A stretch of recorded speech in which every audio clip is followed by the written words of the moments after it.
Hello student, now today topic is the cost.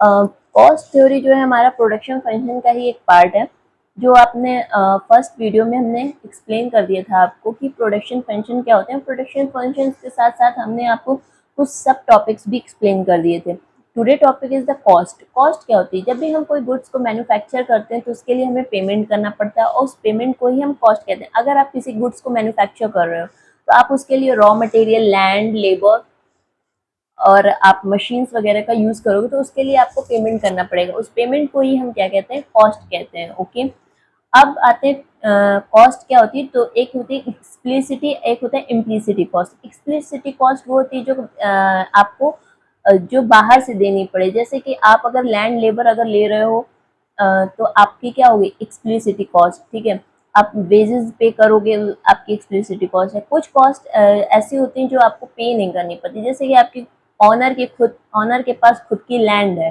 तो अब वो अपनी लैंड के लिए कोई पेमेंट तो खुद को करेगा नहीं, तो वो कैसी कॉस्ट होगी? इम्प्लिसिटी कॉस्ट होगी। ठीक है, जब वो खुद काम कर रहा है, उसके खुद की प्रॉपर्टी पे वर्क कर रहा है, तो वो उसके लिए कोई पेमेंट नहीं कर रहा है, तो वो उसकी इम्प्लिसिटी। तो आपको डिफरेंस समझ में आया, एक्सप्लिसिटी एंड इम्प्लिसिटी। एक्सप्लिसिटी जिसके लिए आपको पेमेंट करना पड़ रहा है अपनी पॉकेट से, एंड इम्प्लिसिटी जिसके लिए आपको पेमेंट नहीं करना पड़ रहा।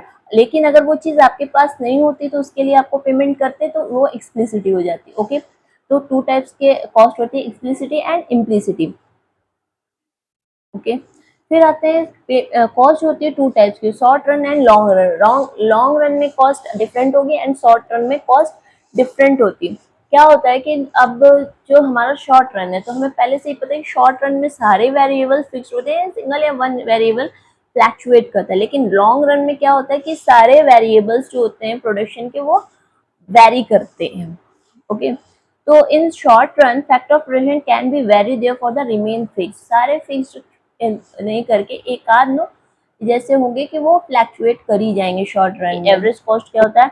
जो पहले से पेमेंट कर दिया, एवरेज कॉस्ट पहले ही बड़े मतलब पेमेंट करने के बाद आप पेमेंट जो आपकी टोटल कॉस्ट है उसी में से हम क्वांटिटी डिफरेंस जो आया है उसी को हम क्वांटिटी से डिवाइड कर देंगे, तो हमारी average cost. Marginal cost additional unit पे करने के लिए जो भी हमारा है, एडिशनल यूनिट के लिए जो भी हमने पेमेंट किया है, जो भी आया वही हमारा मार्जिनल कॉस्ट हो गया। ठीक है, अगर जैसे फॉर एग्जांपल अगर मार्जिनल कॉस्ट को आपको एक्सप्लेन करना हो मेरे को, तो आप उसमें ऐसे भी एक्सप्लेन करते हो कि अगर आप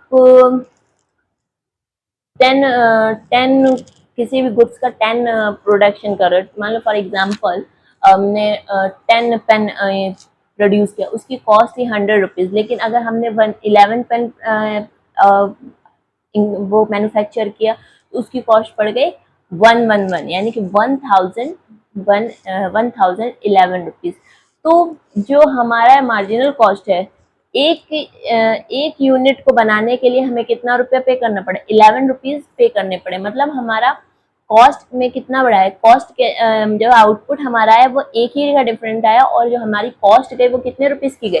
11 रुपीज़ की गई। यही हमारी जो एडिशनल यूनिट है, इसी को ही हम मार्जिनल कॉस्ट भी कहते हैं। Okay, now today topic is over.